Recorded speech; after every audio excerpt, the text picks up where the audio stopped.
Jizzax shahridagi Sug'diyona markaziy o'yingohida tomoshabinlar uchun yanada qulay shart-sharoitlar yaratish maqsadida o'yingohning ichki qismini yopish bo'yicha keng ko'lamli rekonstruksiya ishlari olib borilyapti. Ayni kunlarda jarayon belgilangan jadval asosida jadal davom etmoqda.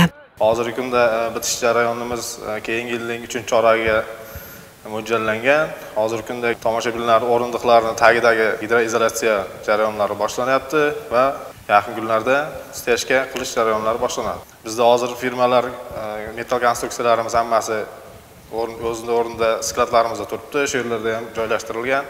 Unga padushka qismiga karkasda to'qilib, beton quyish jarayonlari tugatib bo'lindi. Xalqaro darajada mutaxassislarimiz shu yerda jalb qilingan. Dunyo standartlariga javob beradigan darajadagi mukammal stadionlardan biri bo'lishi kutilmoqda, rejalashtirilgan. Quyosh panellari o'rnatilishi ham rejalada bor. Hozirgi kunda 11650 o'ringa mo'ljallanib, rekonstruksiya ishlari jadal olib borilmoqda.